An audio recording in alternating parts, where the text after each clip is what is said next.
Good evening, and welcome to this very special event. My name is Susan Engel, and I direct the Adult Division in the Charles Simon Center for Adult Life and Learning here at the 92nd Street Y. I want to thank Charlie Rose and his wonderful staff for taping tonight's program for television. And I want to thank you, our audience and patrons, for respecting the integrity of this evening and our policy not to use cameras, video, or audio throughout this program. Tonight,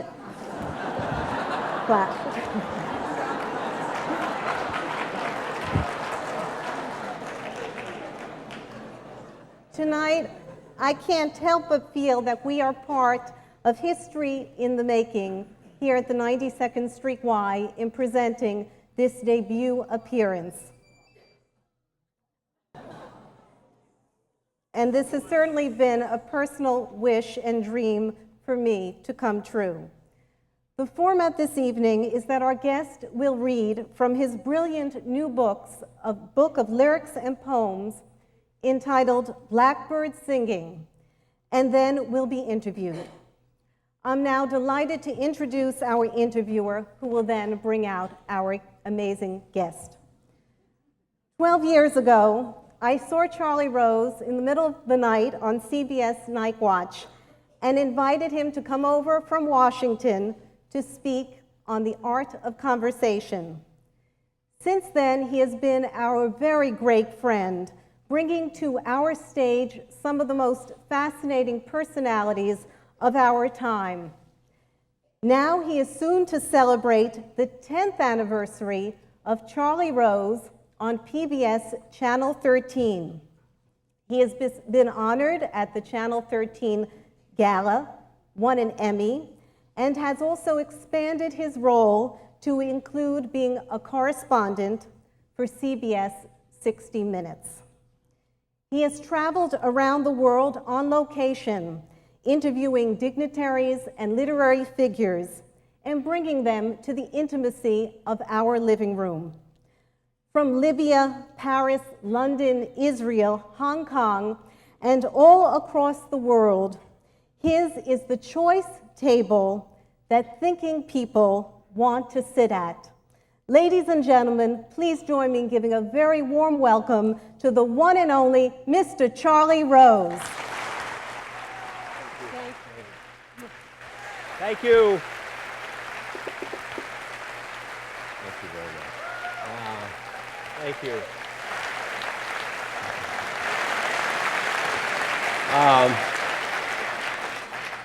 More than that, Sir Paul McCartney is here.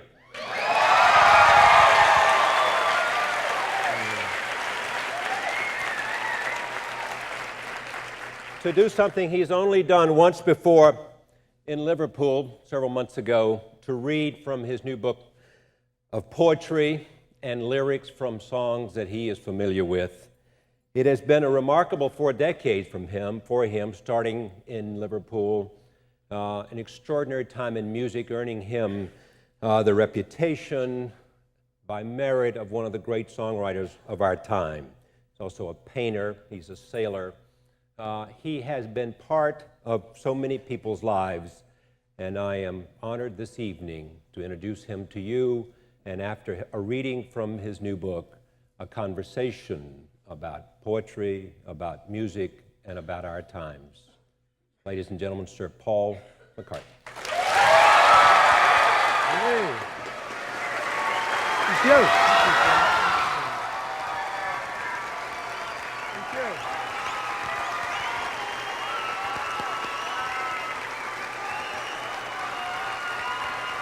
Thank you. Thank you. Thank you very much. Yeah. Oh well. So much for the no photography rule. Okay. Good evening, everybody. Okay. Hiya. Okay, as Charlie said, this is the second time I've ever done this. I did it in Liverpool at the Everyman Theatre, and it was good fun. I enjoyed doing it. Good place to start off, my hometown. And quiet at the back, please. Okay. And so I'm just going to read some poems and talk a little bit about them. I originally started, as you know, probably, songwriting. And why I started that, one of the reasons I think I started that was I was at school and I wrote a poem for the school magazine that I thought was very deep and meaningful. And it was rejected. So they're right, I'll show you. So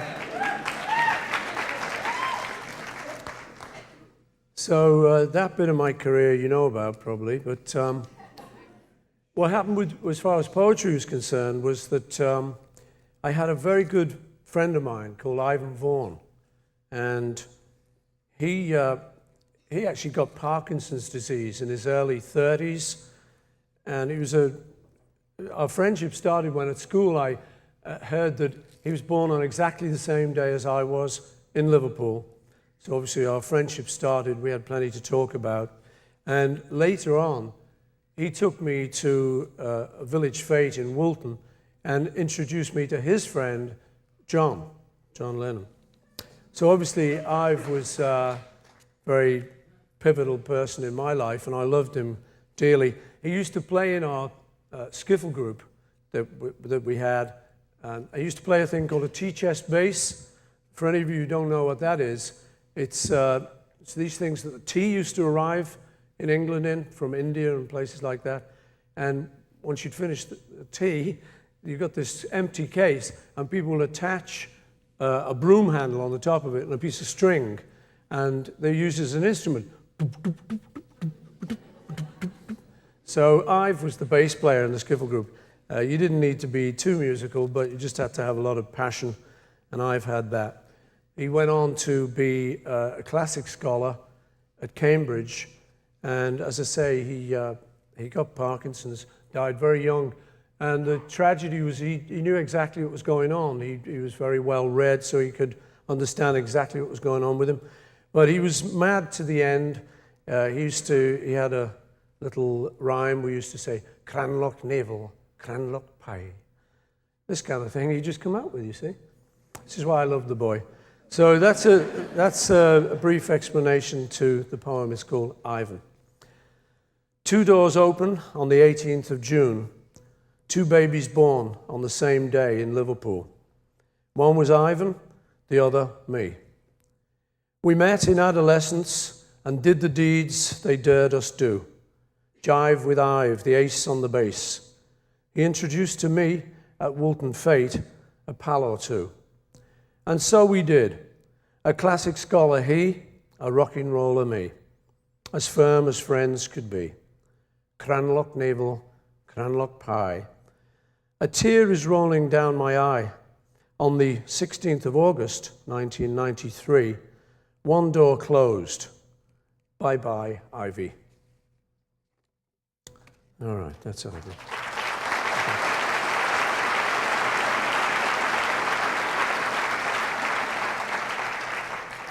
Thank you. Sticking with the Liverpool theme, in my early days, you'd see all sorts of sights, probably like New York here. You'd see all sorts of things as you're growing up that stick in your mind. And the next poem I'm going to read is about those early days. Kind of thing you'd see with people over in England. We call them nutters, crazy people you just see everywhere. And I was always fascinated by these people. I remember sitting upstairs. So I refer to some of these things in the poem. There was this bloke on a bus, and he was just sitting there, a crowded top deck of a bus, and he's just sitting in an empty seat next to him, and he was in front of me. And he was just repeating comedians' names, not talking to anyone. And he'd just sort of sit there, he'd just go, Charlie Chaplin. And everyone would try and keep a straight face, you know, oh my God. There you go. Jimmy Durante. So this went on. These kind of guys were rife where I came from. Came kind of thing. I'd take my bus from a place called the Pier Head, which was down by the river. I mainly went down there to get it because I could make sure I had a good seat on the bus. Otherwise, when it reached the school, it was packed. So I used to go down there, and it was like the speaker's corner. There would be the people arguing about religion. This kind of thing stuck with me, and that's in the poem. Memories like my mother was a midwife, so our house was always being built. She was always being moved out to the new territory, like pioneers. I remember this dog called Prince with one eye. Anyway, all these memories are in the poem. It's called In Liverpool. I spent my early life in Liverpool, something I'm not likely to forget. People blend with places, faces that I know but never met. Upstairs on a bus behind a man, talking to himself, or so it seemed, repeating names of old comedians and laughing at them. Down the pier head where the preachers meet, each of them his own imagined crowd, giving us his version of the book that God had written. In a house before they built the road, raising jam jars for a worthy cause, Prince, the dog, with one eye to his name, wants to follow. By the sports field of the Institute lives Soft Sid, the harmless village fool, greeting children who pass the other side, saying, "Hello, children." Listening to the bin man holding court, promising to buy a brand new bike, king of little children for a day. He gives them money. Walking with the boys of Dungeon Lane, aimlessly towards a muddy shore, telling tales about the Chinese farm and getting captured. I spent my early days in Liverpool, something I'm not likely to forget. People blend with places and the faces that I know but never met in Liverpool.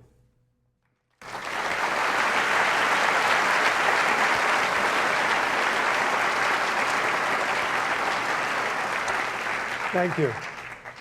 Thanks. This next poem is also about my early life in Liverpool. My mother and father used to buy us dinner tickets, and you got 5, one for each day of the week, and the working week, the school week, and each one bought you a dinner. So she would always check in case there was one left over or for some reason I'd missed, so she could use that for the next week. So she would always look in the breast pocket of my school shirt. And one day she found this drawing. I used to be quite good at drawing these nude ladies. You know, slightly perverted, but only slightly. And it was a boys' school I went to, and all the guys in the class used to love these because when the paper was folded, it was just a clothed lady. But when you open the paper, she jumped in. And that was okay for the guys in class, but I say my mom found this drawing while she was looking for the dinner tickets one day. And there was 3 days of shame. Well, I denied it, of course. Me? No, it must have been Kenny Halpin. It's typical of his drawing. But, I eventually had to admit it. My dad was brought in on the case. And I had to admit the whole thing. And I cried. But the way I've done the poem, I thought of this poem while I was out in the woods, working in the woods, which was one of my hobbies. So it's intercut with scenes from the woods. It's called Dinner Tickets. My mother always looked for dinner tickets in the breast pocket of my grey school shirt. Dried mud falls from my work boots. Zigzag sculptures leave a trail as I head for the woods. She found a folded drawing of a naked woman. My father asked me about it. Chainsaw makes easy work of young birch blocking my path. For days I denied all knowledge of the shocking work of art. Resting on a fallen log, I wiped the sweat from my brow. Admitting I made the drawing, I wept. That's it.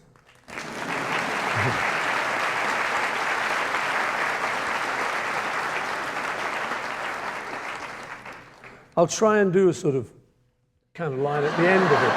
I wept. I'll just leave the rest of you, okay? No, next time. You better be quick with this one. This is really short, okay?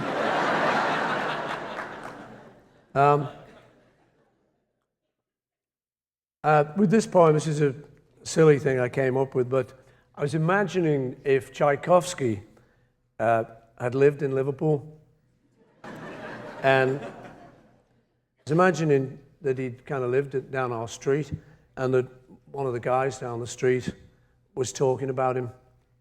I've got to do this in a Liverpool accent. This is an imaginary tale that a neighbor of mine might tell. I knew Tchaikovsky. He lived around our way. He was dead good at music, they used to say. I called him Chaiko the Psycho.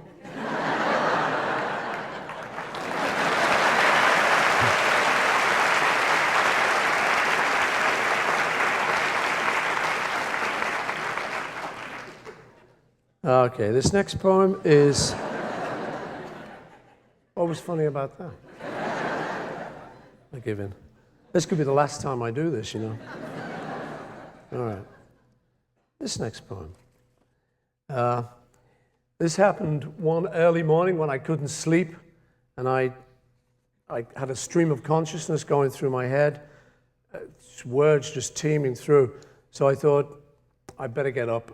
It was like about 5 in the morning or something. I thought, I better get up and just write this down. So it became the next poem. It's about reaching for too much. It's called Chasing the Cherry. Fragile fragments clattering down the lavish marble staircase. Tinkling smithereens, smashing, grabbing at china stars. Bursting in clusters, scattering east-side cats. Credit cards dropping from rain clouds. Pour down on the well-polished floor. Tortoiseshell hair combs and black tape cassettes rattle the cages of knife-wielding grand dames. And say, are you chasing the cherry, the merry-go-round of the roses? If so, you must know that the downside is to sink like a ferry.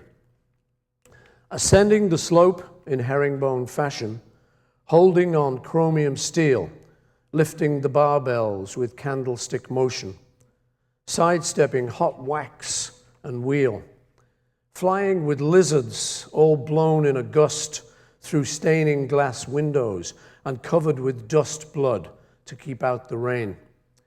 And say, are you chasing the cherry, the merry-go-round of the roses? If so, you must know that the downside is to sink like a ferry. A weapon is not worth a button when anti-world matters explode, and chandeliers drop from the ceiling with sharpshooter's skill. Exhausted collapse in a playground, a peak epileptic remains, and froth at the mouth like a river, till teachers in apple pie beds reach out chalk-filled hands and lift, and say, are you chasing the cherry? The singular red one on top. It gleams with particular pleasure that may never stop. If so, you must know that the high tide has sunk like a ferry.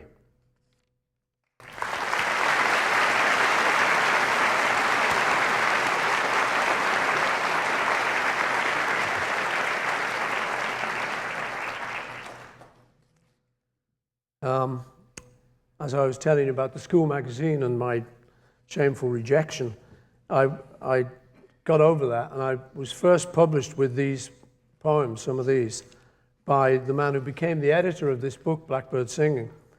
His name was Adrian Mitchell, who'd been a good friend of mine for a long time. And at the time, he was poetry editor of the New Statesman, and so he wanted me to put some of these poems in, so I put this one in. It's called Trouble Is. Rabbit running in circles, chasing his tail because it looks like candy floss. Trouble is, rabbits don't eat candy floss. Black Labrador barking at the antics of his shadow on a wall. Trouble is, shadows don't fight back. A pair of gloves hanging from a back pocket argue about which hand will hold the rake. Trouble is, gloves don't give a shit.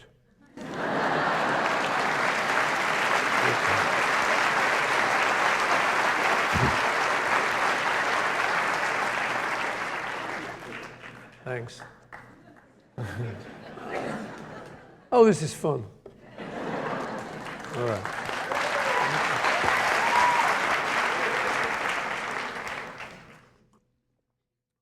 When this book came out in England, obviously I got the few sniffy critics that I'm always going to get. They don't like me stepping out of my chosen field. But what the hell, I want to do it, so tough.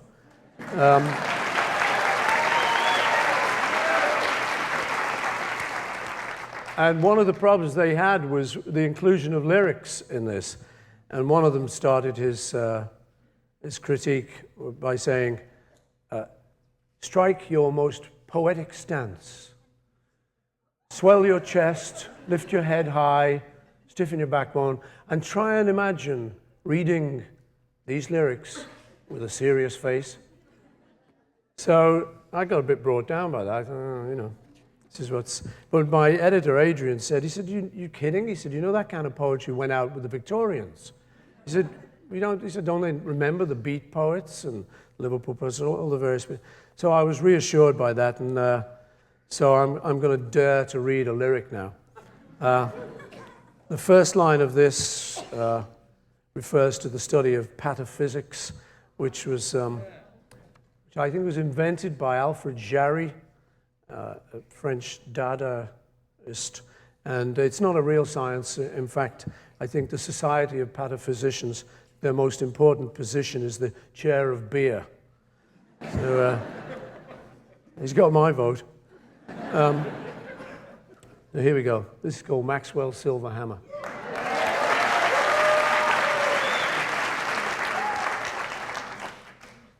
Joan was quizzical, studied pataphysical science in the home. Late nights, all alone with a test tube. Oh, oh, oh, oh.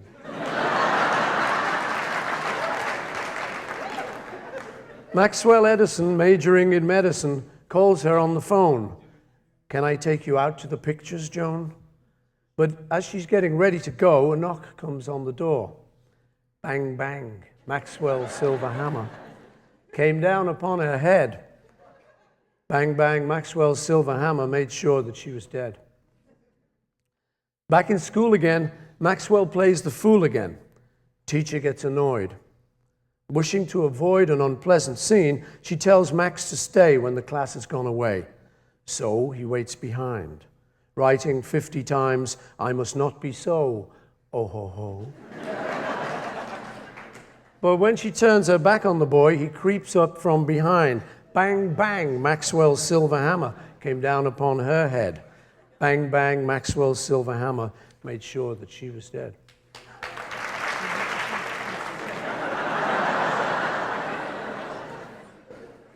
There's more.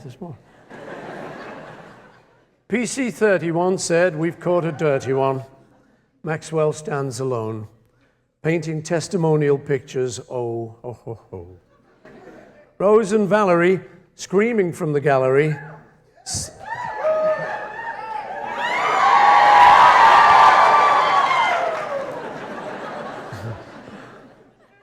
that could be a can of worms. We'll cut that, okay? All right, Rose and Valerie, screaming from the gallery, say he must go free. The judge does not agree, and he tells them so, oh ho ho. But as the words are leaving his lips, a noise comes from behind. Bang, bang, Maxwell's silver hammer came down upon his head. Bang, bang, Maxwell's silver hammer made sure that he was dead.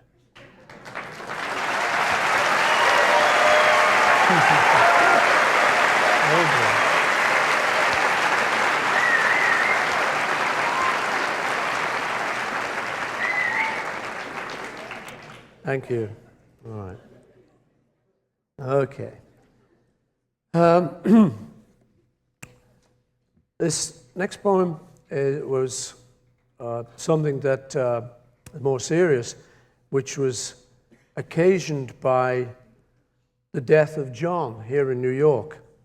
And I know, like everyone in the world, it was such a shock, such a terrible thing to happen. And after all the tears of that day, which I think took all of us probably at least a day to come to terms with it, I found this phrase going around in my head about the guy who'd done it, which was jerk of all jerks.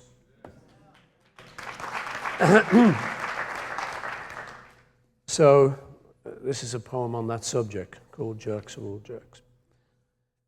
I'm a motorist that quite likes a drink when he drives, causes the loss of innocent lives. I'm the guy with the pistol who kills your best friend. You can't really blame me because I'm round the bend. Hello, how are you? I'm jerk of all jerks. I'm here to undo all your charitable works. I do it quite simply by making mistakes. And one little boo-boo is all that it takes. And you're at the mercy of jerk of all jerks. I'm the man that disposes of nuclear waste. There's no need to worry, it's perfectly safe. In fact, there is now every reason to hope that if anything happens, I'll easily cope. Hello, how are you? I'm jerk of all jerks. I'm the leader who says, as he wages his war, that the children are not ones that he's aiming for. Hello, how are you? I'm jerk of all jerks.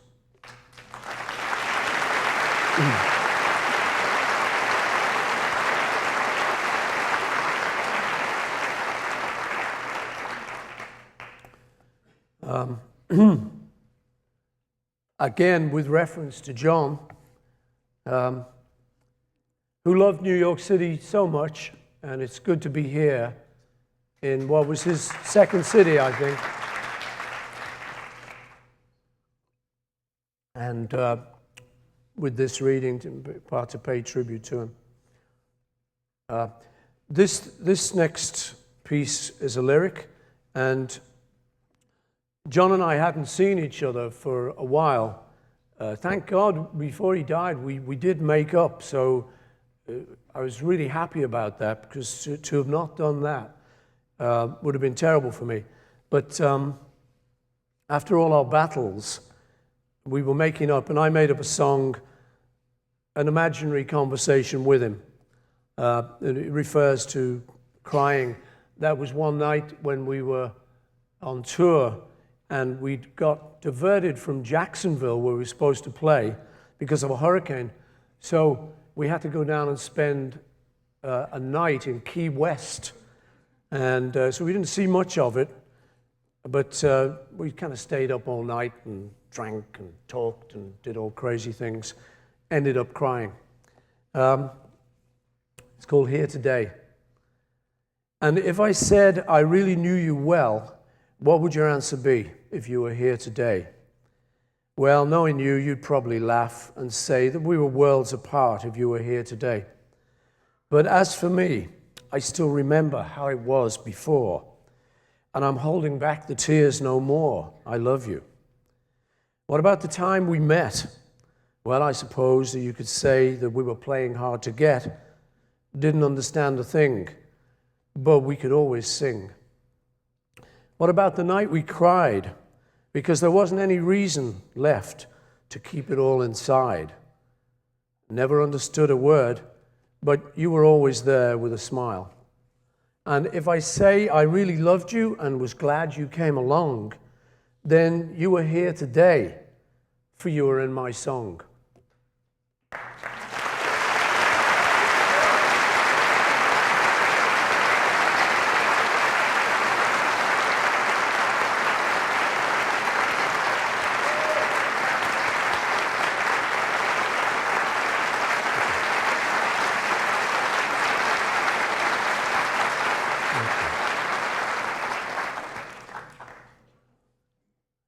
My favorite New Yorker was, of course, Linda, who was born here. She was born here in Doctors Hospital, and so it became a very special city of ours for me through her. When she got ill, she was in hospital one time, and I would stay with her in a camp bed. And in the morning, I made it a habit to go for a run in Regent's Park. And this became a kind of ritual, a sort of prayer. This next poem is called City Park, and it's about that time. 27 press-ups at Black Park bench altar. 8 warm, even notes from tall church cool bell. High staccato twittering of small birds against throbbing pigeons. Oh, how do you do?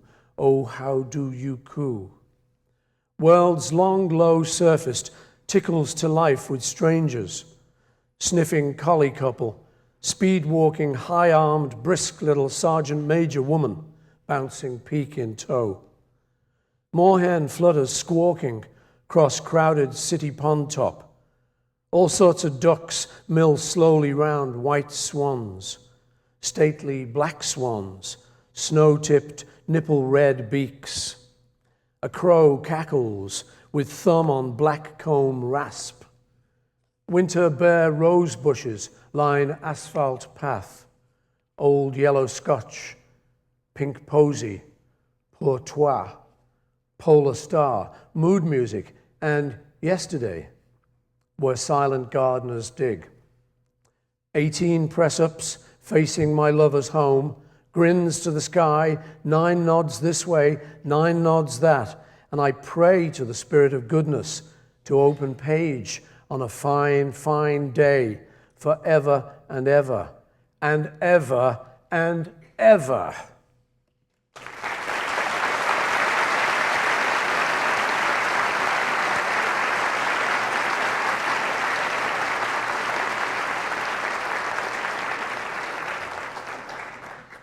Thank you. When we lost Linda, obviously for our family it was a terrible tragedy, to say the least.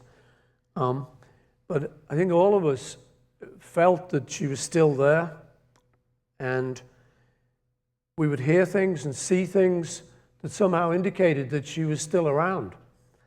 And this next poem is about some of those things that happened. The wind chimes would move and ring, and there wasn't a wind. So all these strange little eerie things happened. I was taking a horse ride, which she'd introduced me to. She was a great rider. And I saw, for the second time in my life, I saw a white squirrel. You don't get many of these. And it was just looking at me. It was just staring me in the eye. And of course, I thought it was her. So this is called Her Spirit. Her spirit moves wind chimes when air is still and fills the rooms with fragrance of lily. Her eyes blue-green, still seen, perfectly happy with nothing. Her spirit sets the water pipes a-humming, fat electronic force be with you sound. Her spirit talks to me through animals. Beautiful creature, lay with me.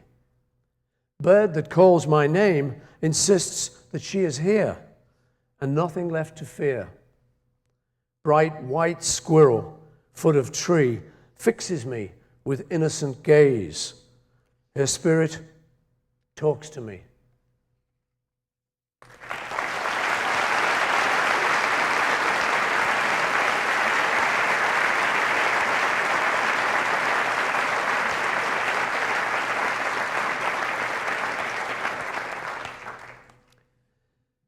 However, I'm an optimist, and life goes on. So this next short poem is an effort to try and help get on with life.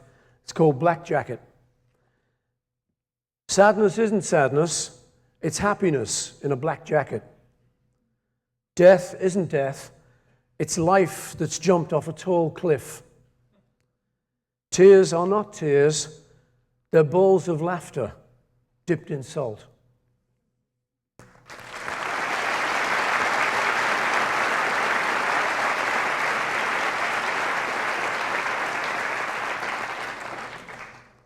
Thank you. Okay. This next poem is it's kind of a true story. When we would go on tour, one of the great perks about going on tour is that you can have a massage every day. You wouldn't allow yourself that normally, but you're on tour, you're working hard, and you deserve a massage. So I should probably write a book called Massages of the World. Because some funny things have happened, I tell you. And I include some of them in, well, 3 of them in this poem. I was in Tokyo, I think it was, and a little lady came to the door. She said, "I'm your masseuse."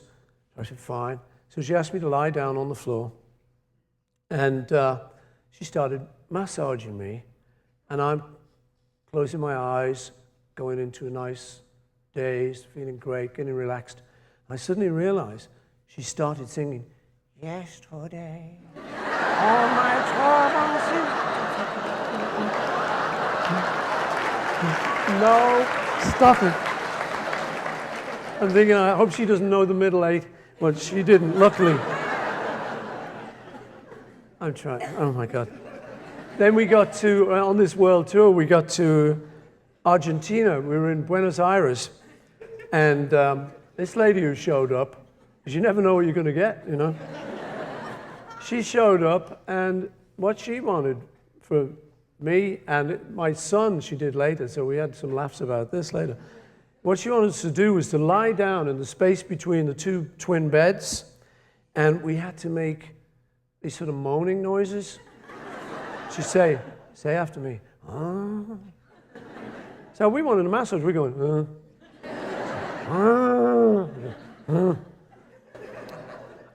And finally there was some big, large, fat guy in New Orleans who got really bizarre. I mean, all I was looking for was a nice, quiet massage, go to sleep and do the muscles, that's all I want. This guy, he was saying, imagine your leg is made of bronze. And it's hollow. And take a breath and we'll fill that leg.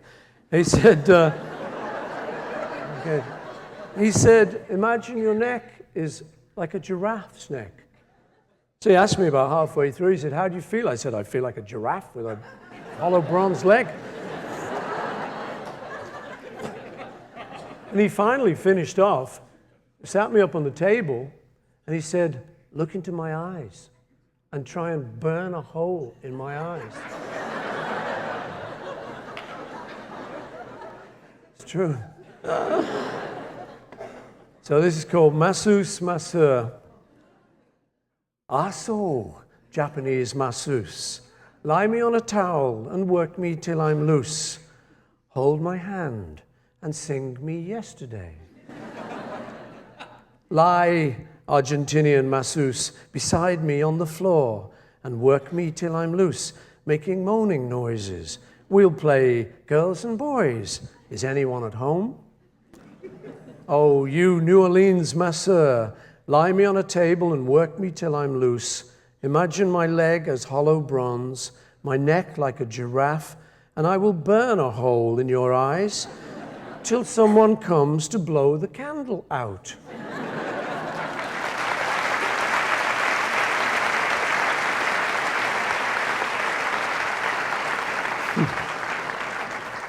Oh boy, it's true. Okay, I'm getting near the end now. Charlie will be glad to hear. He said, you got 20 minutes? I said, sure, more like 30.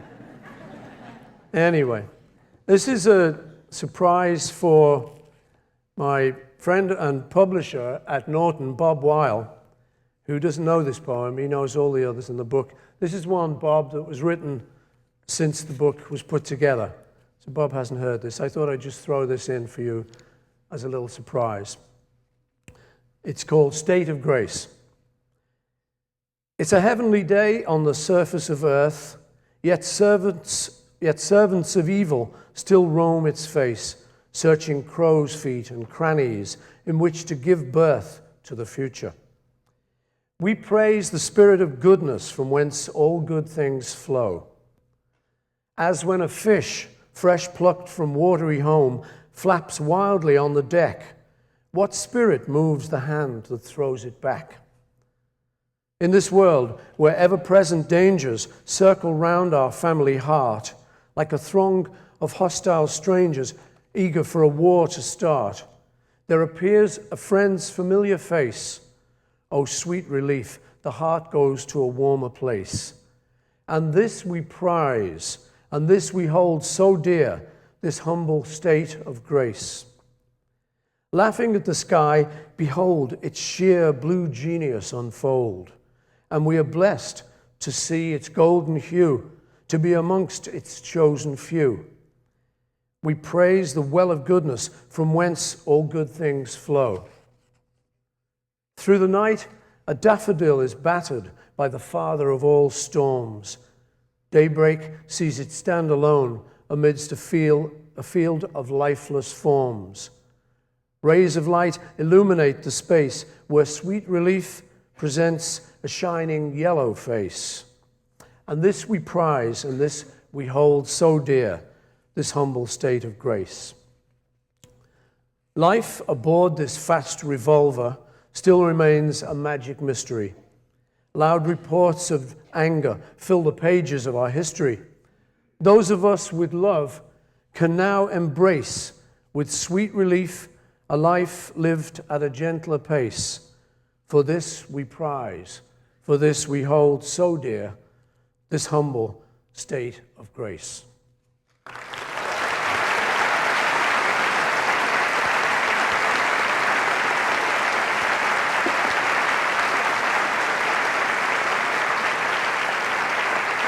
Thank you.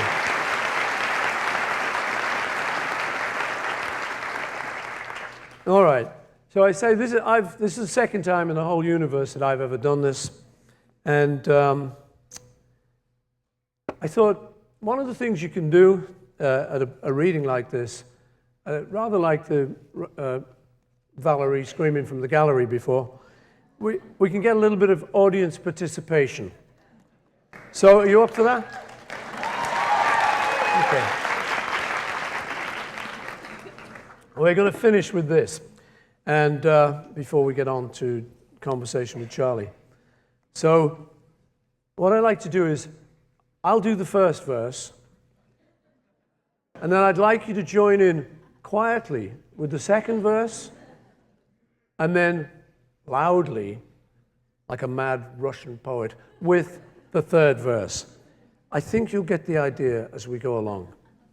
One of my more serious works. Why don't we do it in the road?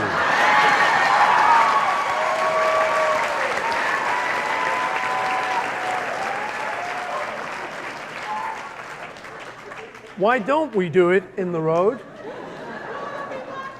No one would. Hold it. Wait for your moment. Wait. I said I'd do the first one. No one will be watching us. Why don't we do it in the road? Now you. Why don't we do it in the road? Why don't we do it in the road? No one will be watching us. Why don't we do it in the road? Why don't we do it in the road? Why don't we do it in the road? No one will be watching us. Why don't we do it in the road?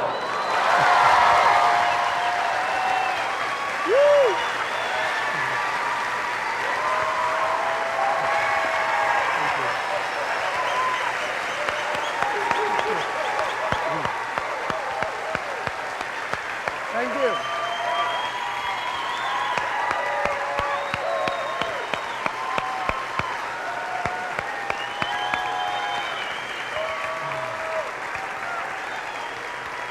Thank you very much.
I am pleased to have with us Paul McCartney for this conversation. He told me, I said 20 minutes, he said 30 minutes. I think he came out about 32, which is 32, not bad. not bad. Yeah. Why the title Blackbird Singing? It was actually suggested by my editor. I had no idea how to put a poetry book together. He's a poet, he's done millions of them. So I let him lead me with a lot of the stuff. And he said, I thought of a title, how about Blackbird Singing? I said, you got it? Yeah, but just that. Yeah. You It's- didn't say why, you just said... No, it sounded like a good title to me. It's, you know, people know my song Blackbird, and it opens with Blackbird singing in the dead of night. And the choice between lyrics and poems, Yeah. the balance, the sense of what to include and what not to include. Yeah. Well, in truth, at the beginning, I really didn't want to put any lyrics in because I thought it's a poetry book. And if I start putting lyrics in, I thought it's going to be like sheet music. It becomes a songbook, and a lot of people have got those lyrics anyway.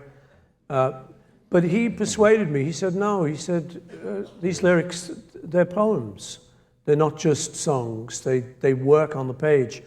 And he reminded me that a good friend of mine, Allen Ginsberg, had said to me, Paul, he said, that Eleanor Rigby's a hell of a poem.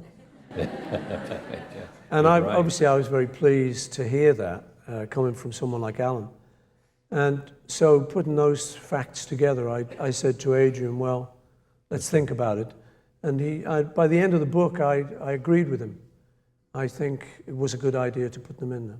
What's the difference in writing a poem and writing lyrics to a song? It's a strange thing for me. I think really the answer is I don't think there is any difference.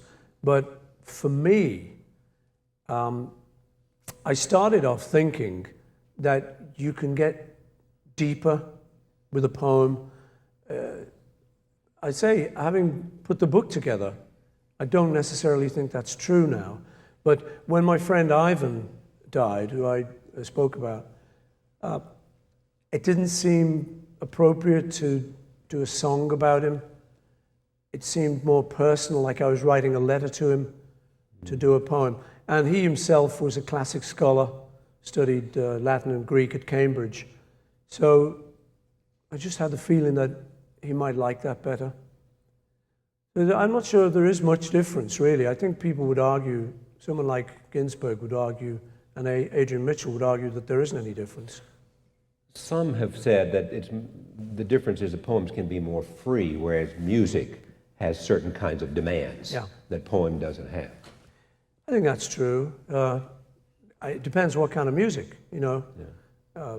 Popular music tends to be rhymes at the end of each line, but not all music does that. You can, you know, it depends. Like I say, if you're looking at some contemporary forms of music, poems work very well. You can be as free. But in my kind of music, I tend to think of songs as verses, middles, rhymes at the end of lines. So it's true that way. Do you think of yourself first and foremost when you look at this life that you've had as a songwriter? I'm having, Charlie. And having, exactly. See, he said.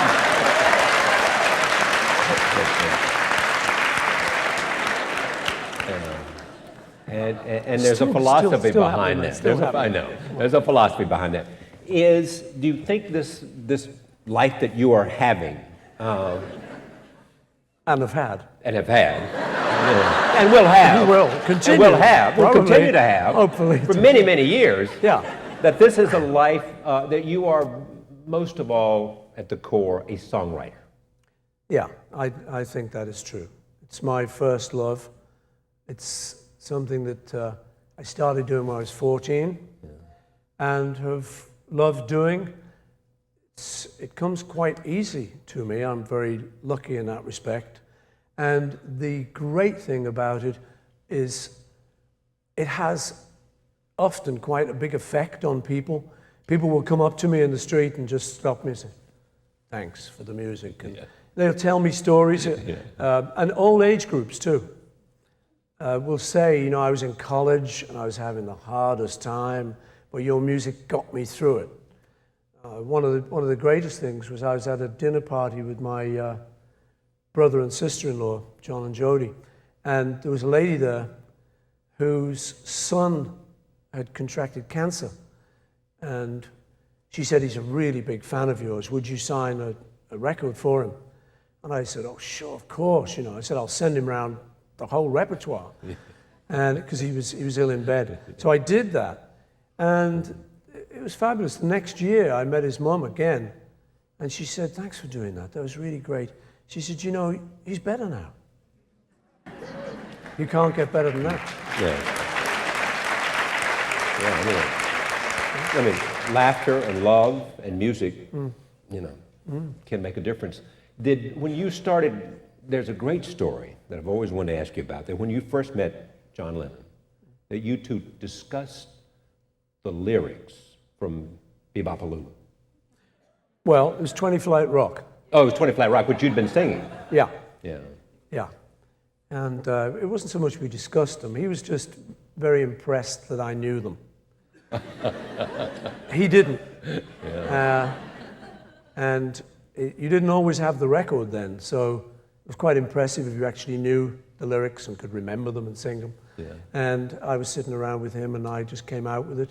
That's what got me in the Beatles, Charlie. Well, but before... And aren't we glad for that? Well, I am. I am too.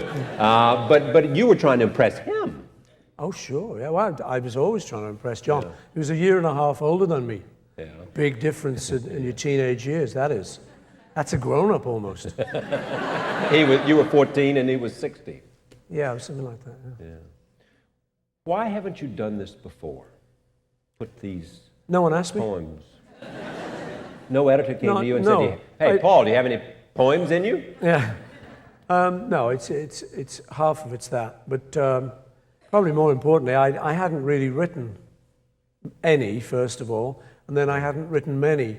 And you reach a point when you've got a few, and they're lying around the house.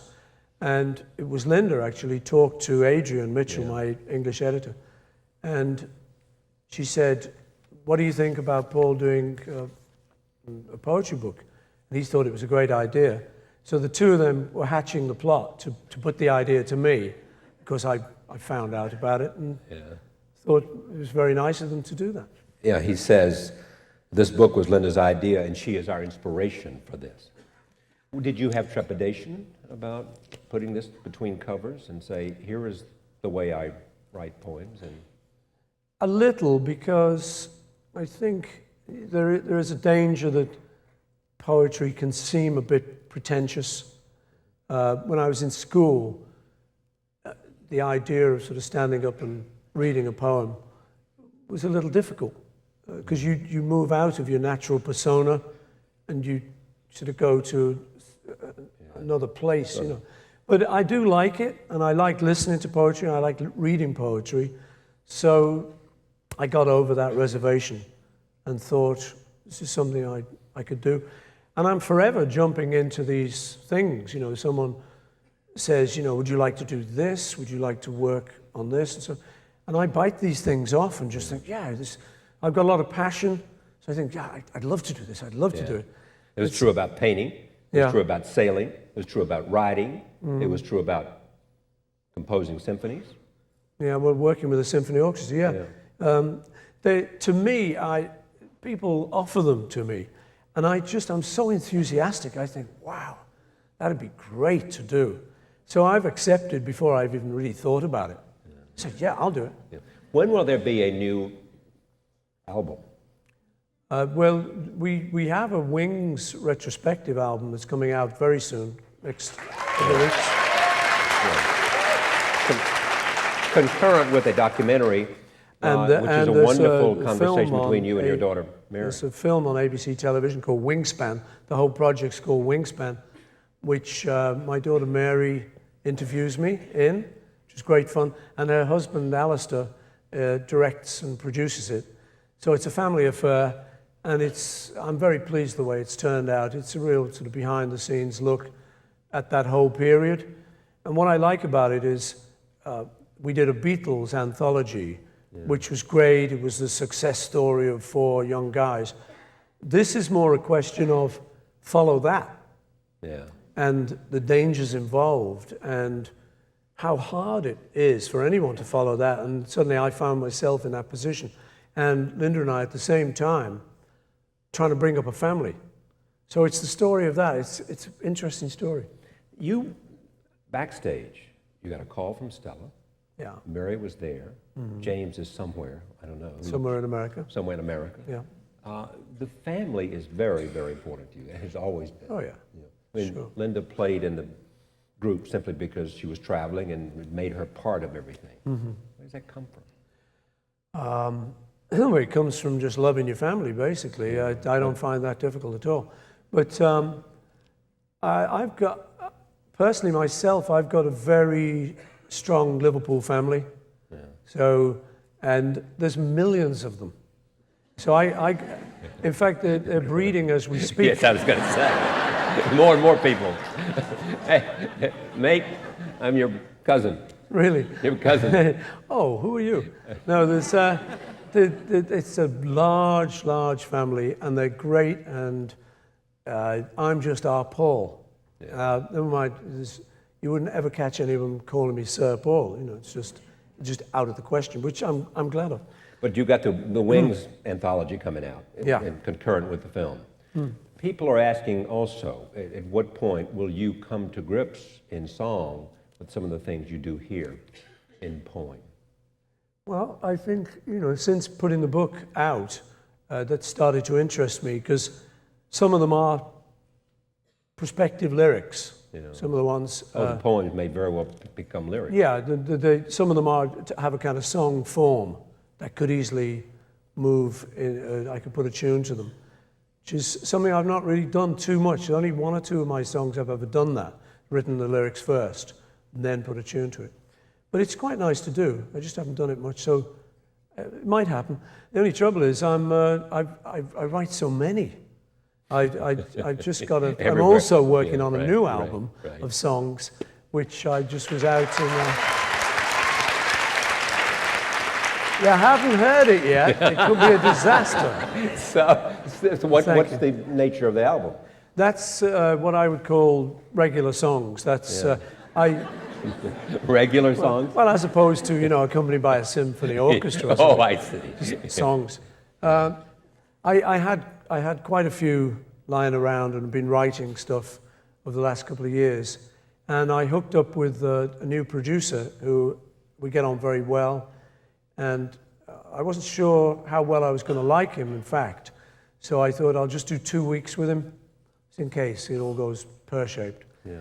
So, but it was great. We went out to Los Angeles and worked for 2 weeks with 3 musicians who were new to me, great guys. And we had a lot of fun. And over the 2 weeks, we did, I think, 18 songs. So we just went on fire, you know, we just, boy, so fast. And it was nice because I said to him, he said, how do you want to do this? I said, well, I'll tell you what, how's about if I don't show you any of the songs, I don't tell you anything about it. It's how we used to work in the Beatles, one of my favorite periods. So I showed up on the Monday morning and just said, okay, we're going to do this song, and kind of pulled it out of a hat.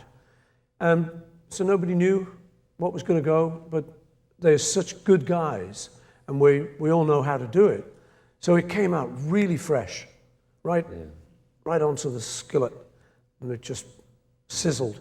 So it was really a lot of fun. We all just decided this is the only way to work, you know. Well, you once said about the Beatles, the philosophy of the Beatles was, you tell the story of the time that the bus runs into the ditch, and somebody says, what are we going to do? Someone else says, something will happen. That's the philosophy. Well, I think it's true. You know, I think, you know, you can panic when those disasters happen.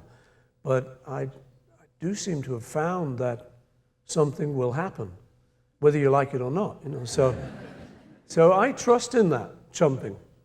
It draws me forward.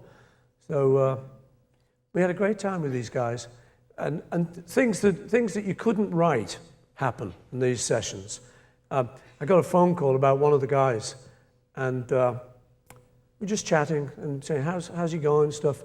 And he said his doctors just told him he's got too much iron in his blood. His name is Rusty. That's a song? It's true. He said, my doctors just told me I got too much iron in my blood. Don't know what to say to you, Rusty.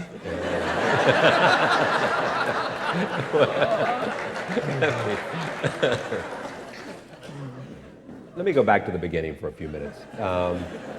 Who were the influences? I mean, you've heard this 1,000 times, but who were the people that influenced you vocally?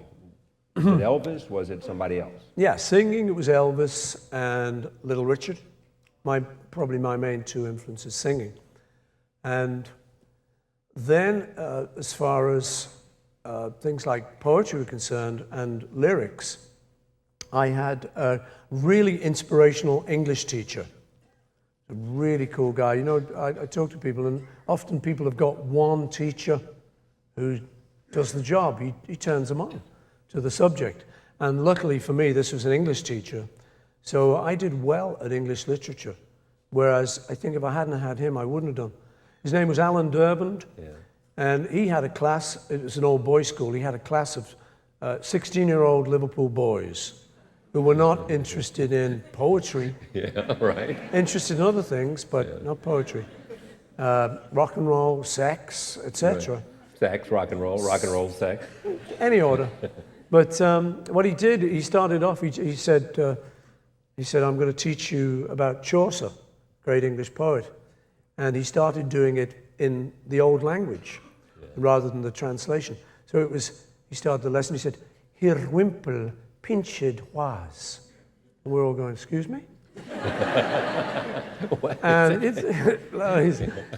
so of course we had no interest at all, but he said, look, what you want to do is, there's a great translation of Chaucer's Canterbury Tales by a fellow called Neville Coghill. He said, you want to get hold of this, and you want to look at the Miller's Tale. He said, you'll find it really interesting. Well, I got it. It's the dirtiest bit of writing I've ever read. Yes. And I tell my kids, friends, when they come around, and I try and introduce them to poetry, I say, get hold of the Miller's Tale. And I tell them what's in it. They think I'm a dirty old pervert. Well, suppose they knew that you're also sketching out nudes at about the same time. Exactly. I don't tell My dad them was that. into it early. Yeah, well, you know. Yeah. I think it's just normal reaction in a young boy. Healthy, Charlie. Well, very healthy, Paul. Who was responsible for, after you and Paul came together and put the group together? No, but I'm Brian Paul. Epstein. I mean, after you and John. I get You're that. Paul? I get that in the street all the time. People come up to me, are you John Lennon? I say, no. I said, no, think about it. You had to do it. Paul? Yeah. Okay. Do you want to do an edit piece on that? Or just Well, gonna we let it? might. No, I kind of like the way it plays. Who was responsible for, after you put the group together? Yeah. Did you both decide roles in terms of writing songs? Did it just come together? No, John had the group together already. This was Everymen, or was this? It was called the Quarrymen. Quarrymen. Quarrymen. And that was because he went to a school called Quarry Bank. Yeah. So they were the Quarrymen. And this village fete that I refer to in the poem Ivan was where I met John. That's where I saw them. And because I sang 20 Flight Rock and remembered all the words, that single deed was enough for them to ask me into the group. They were desperate, I suppose. But you knew those lyrics. No, you knew that song. I said, let me think about it. You were hard to get. I thought about it for a couple of days, just to play hard to get, you know. And I eventually joined the group. So it was John's group, really, and then as it grew, we talked about what to do, and John and I found ourselves as the two writing partners. So we would not necessarily talk about how the group would unfold. We didn't really talk about that kind of thing, but we'd talk about what the group might be going to play. What's the best thing you wrote? Best thing we wrote? I don't know. It's impossible. I always say to people, it's like your babies. You shouldn't choose between them. Is Yesterday the best thing you wrote? I don't know that Yesterday's the best thing I ever wrote. It was the flukiest thing I ever wrote, because it was a dream, and I just woke up and I had the melody in my head. And it's done amazingly well. It's done better. It's been covered by, I think, about 3,000 people have done it. I think it's the most recorded song ever. It's been very recorded. So,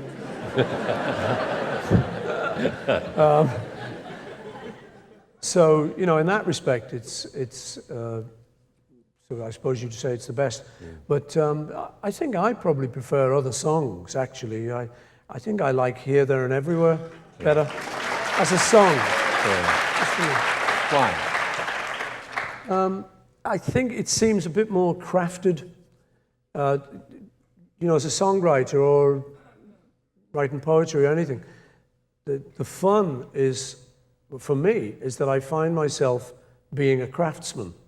And I like craftsmen. I like a guy who can put together a nice chair. I admire that. Yeah. So I like that I can do that kind of thing. So Here, There and Everywhere does a thing that I like in songs. It folds back in on itself. So an old song that I love is Cheek to Cheek, that Fred Astaire used to sing. Right. And it goes, heaven, I'm in heaven, and it goes through the middle. Dance with me, the charms about you will carry me through to heaven.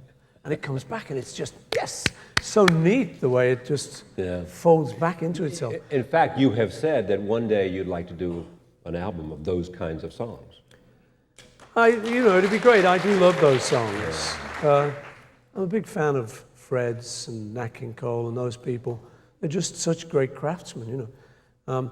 And yeah, it would be nice to do. But Here, There and Everywhere does that. It folds back through the middle eight, folds back into everywhere. There was a while after the breakup of the Beatles that you did not play any, you did not perform any Beatles songs. Yeah.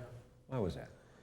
Well, as I say, the most difficult thing to follow in following the Beatles was that it's almost impossible. And from inside the Beatles, we always used to think, when people used to say, this band's going to be the next Beatles, we think you shouldn't have said that. Yeah. It's a real hard thing to live up to, and the bands hated it. It was often the record company would say it. So when I found myself kind of in that position, you know, of trying to follow the Beatles, it was quite a daunting task. Yeah. So I thought that the only way to do it really was to just strike out on a new path and not rely on old material, even though I loved it.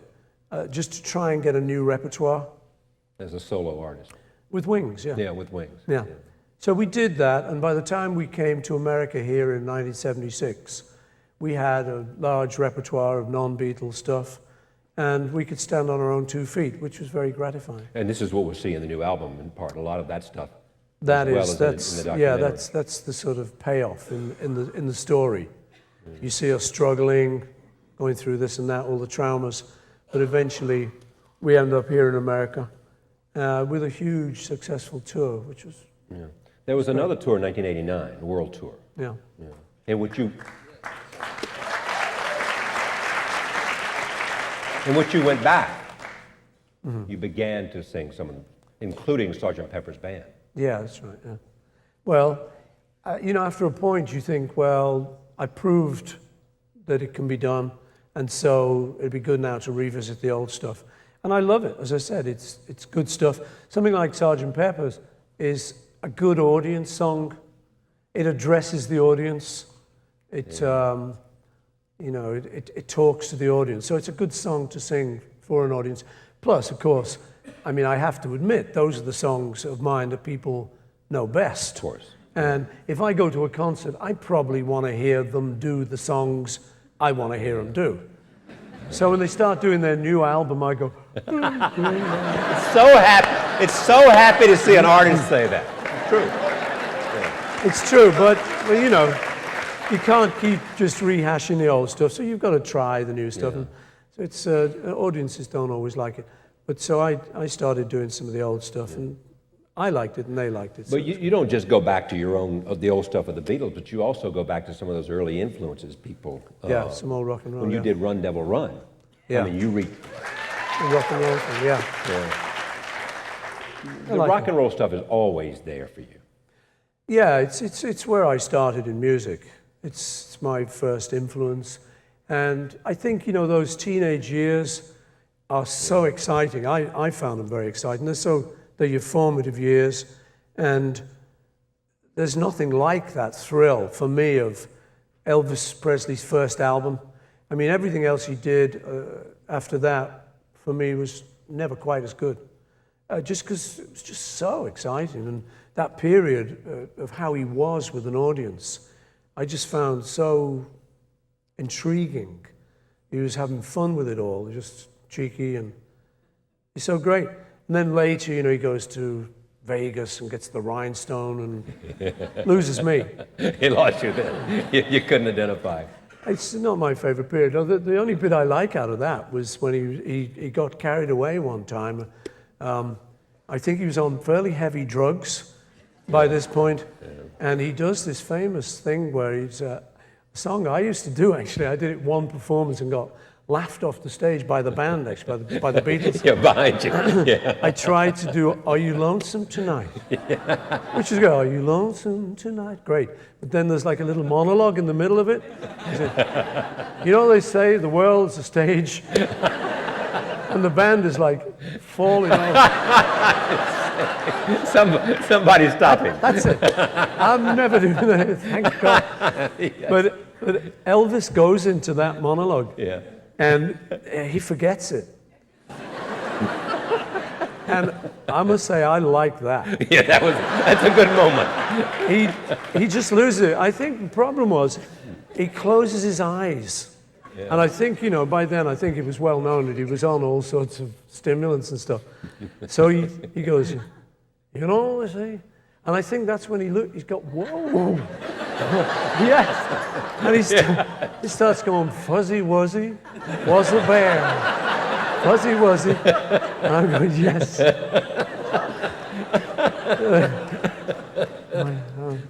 But outside that, I like the early stuff. Yeah, you would open some concerts doing Honey Hush. Yeah. That was a good song. Because it's a great song. Good song, yeah. A chilling lyric in the last verse that I hadn't remembered. He says, this is Johnny Burnett. It's a rock and roll song, Honey Hush. The last verse, he says, don't make me nervous. I'm holding a baseball bat.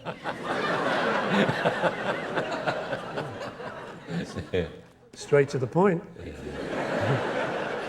Come into this house, stop all that yakety yak.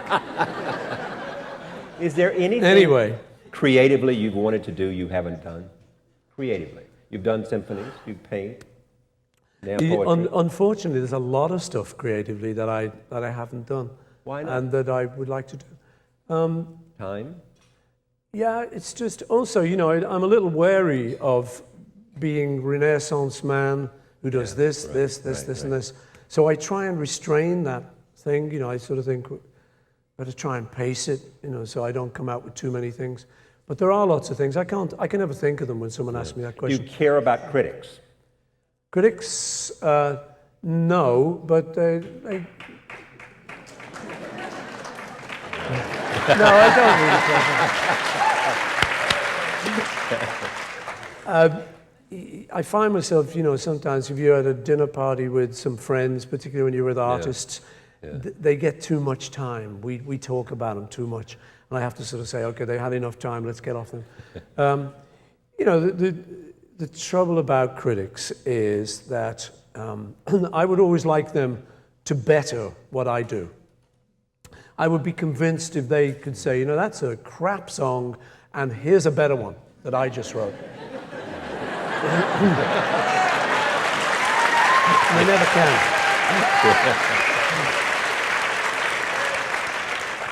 So, you know, I try not to read them, good or bad. It's a little bit like saying, you know, if you're so smart, let's see your song. Yeah, you know, really. You know, I understand the need for them, almost. Yeah. But You especially it's a job. expect it when you do this. I mean, this is not your primary. no. Well, that's it. You know, I Place. mean, like I said, you know, I have a passion for things, and if I've got some poems together, or paintings, for instance, you mentioned before, I try as long as I can to keep them in the closet. Because I am a little bit worried about, you know, he does this, look at him here, look at him here. It's the dilettante aspect. Yeah, you know, I try and sort of just not be too in your face with all these different things. But I think there comes a time when you've got a stack of stuff. And what occurs to me then is I think, you know, there might be people out there who'd like to read this or like to see this. In fact, I know there'll be people out there who'd like to see what I've been doing. You know, if I say, oh, I write some poetry, I know there'll be some people. Yeah.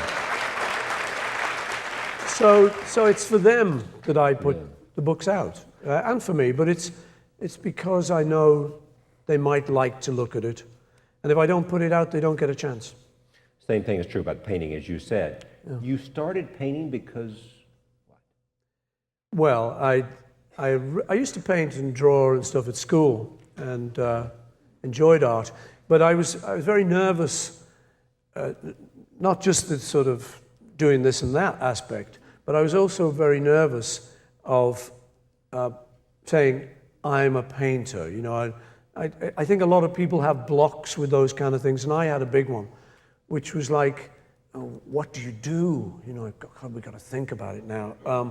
It must be deep, it must be meaningful, it must be serious, it must be good, it must be effective, it must touch people.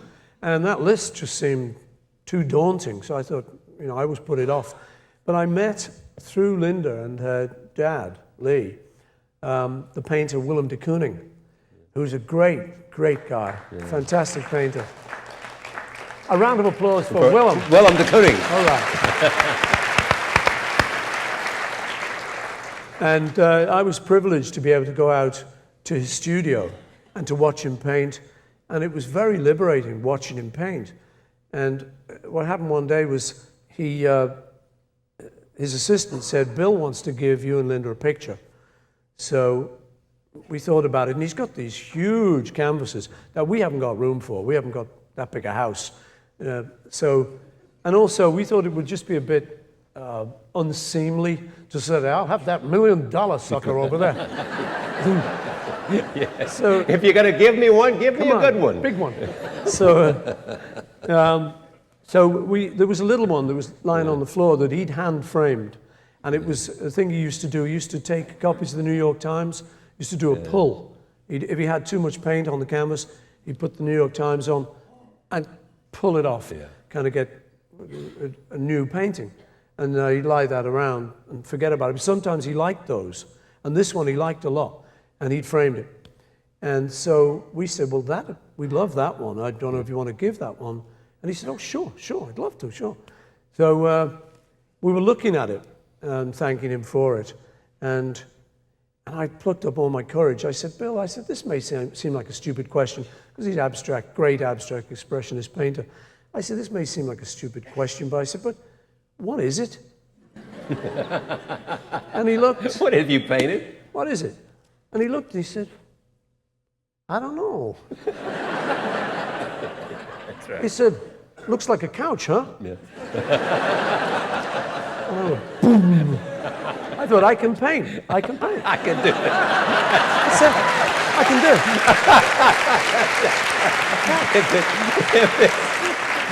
it. So you went home, you got a canvas? Before I got home, I went and bought canvases. I bought canvases.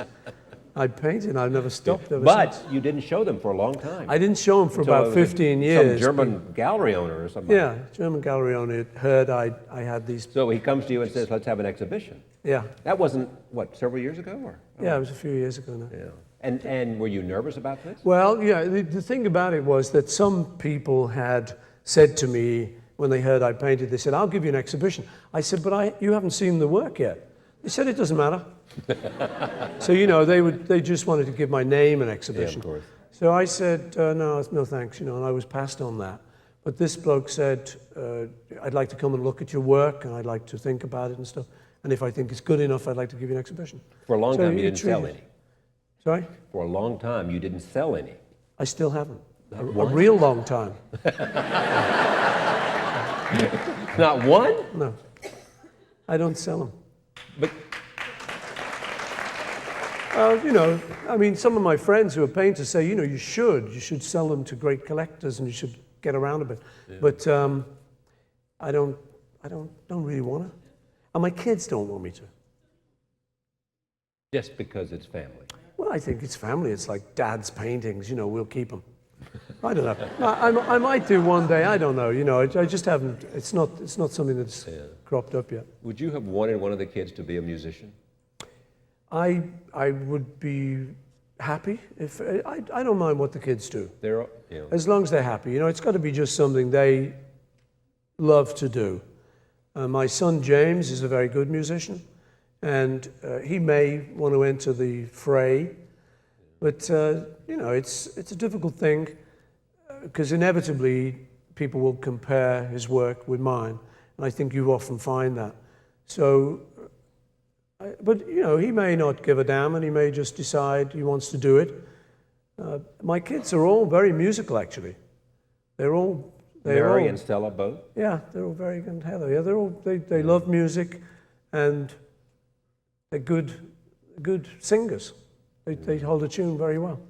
Running throughout the great 30 years you had with Linda, is this sense that she made a difference beyond the love and the bonding of the family, but did she push you to do interesting things? That she was a freeing and a real influence?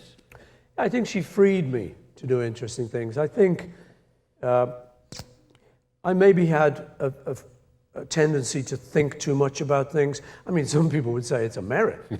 But for me, you know, I might say, oh, should I, I don't know. And she made it easy for me to say, yeah, I can do that. She sort of liberated me that way. She was a very liberating woman.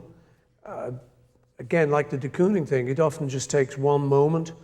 I remember when we'd done a session with the Beatles, and it was our early days, we were kind of just dating, and I met her the morning after this session, and we wanted to go for a drive outside London. And I was unshaven, I was very tired and looking rough, and I was a bit ashamed of this, and I looked over to her in the car. I said, I'm sorry, but I'm not shaved. I'm sorry, I look really rough, I'm tired and everything. She looked over, she said, it's allowed. That's freeing. That's freeing. I said, that's it. That's mine. Yeah. And you know, that's it. It's allowed. No law against it. And once you think that, it allows you to do an awful lot of stuff. It's allowed. Pretty soon, you knew right then that you had a soulmate. Yeah. Definitely. And influenced you musically to take chances and to... I think so. I mean, I was pretty liberated musically anyway. Yeah. So, but yeah, she would help me take chances. If an offer like the poetry book came along, she would say, you must do it. She would say, you should do this. There's one, can I read just one, just off the cuff here? Please. There's one that kind of explains that. It's the kind of thing she'd do. She would just, what page is it on? Here we go. Which one? I may have it marked. Talk amongst yourselves. There's another 30 minutes coming here, Charlie. See, he said that. I know. No, this is one that was occasioned by that kind of thing happening. It's called Blessed. I said, I would come back from a run with lines of poetry to tell, and having listened, she would say, what a mind. She'd fold my words inside her head, and though the lines may not have been supreme, she wasn't merely being kind. She meant it, what she said. And I'm blessed, for she said, what a mind.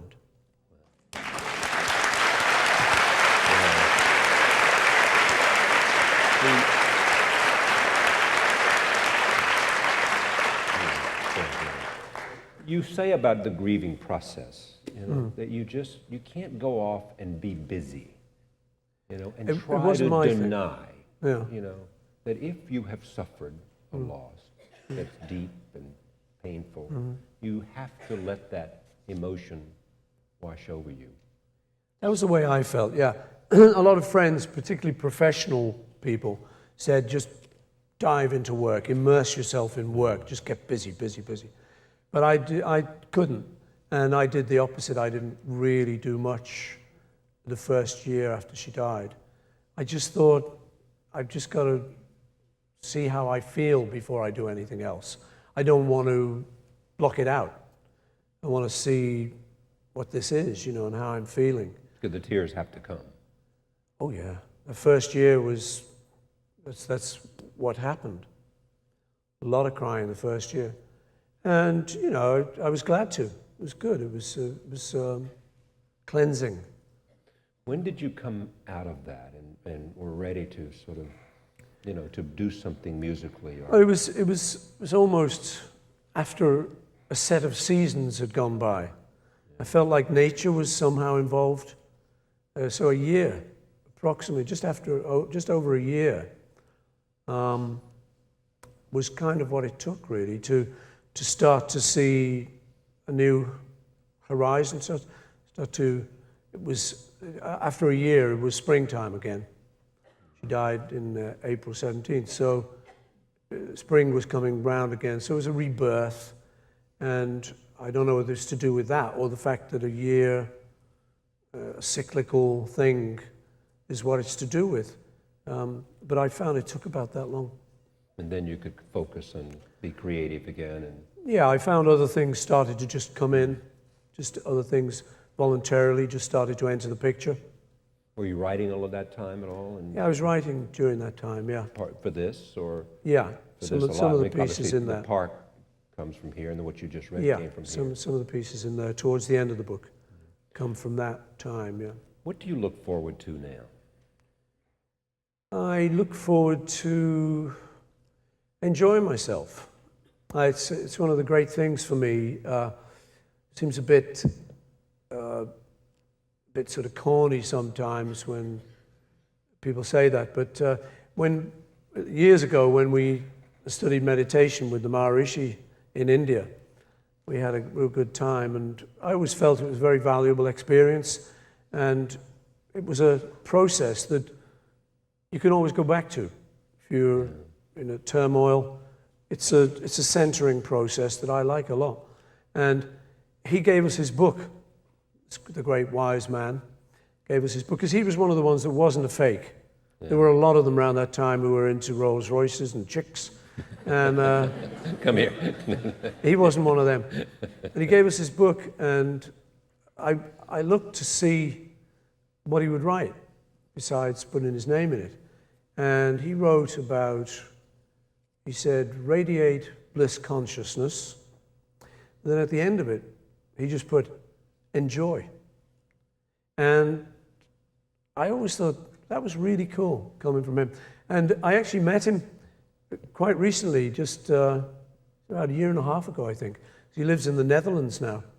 And he is a spry old codger. He's in his 80s, and he's still working, he's still spreading the message. He's still a Maharaji, and he's still going. And I took Stella, my daughter, and James, my son, with me. And I said, would it be okay if we all came to see you? And they said, yeah, okay. So we went in for a meeting with him. And they said, we don't know how long you'll have. It could be over quite quickly. We don't know, whether he's tired, he'll get tired quickly, whatever. In the end, it was 4 hours. We just sat chatting for 4 hours. We just had a good old time. But before we went in, Stella said to me, she said, Dad, I got my video camera. Do you think I can shoot a bit of video? I said, well, I don't know. I don't know what the scene is here. I said, but give it to me. I'll put it in my pocket. And at the end of our session, I'll just ask him. Yes. I said, is it okay? Well, of course, so the session came and Stella goes, good stuff. So I said, yeah, good Stella. I said, Maharishi, I said, would it be okay if we just shot a little bit of video? And he giggled, and he said, yeah, of course, you know. So I gave Stell the camera, and she says, she lines it up, she says, okay, Maharishi, what have you got to say for the camera? She's got The very fine director she is. And he looks right in the camera, he says, enjoy. It's 30 years later, pretty consistent.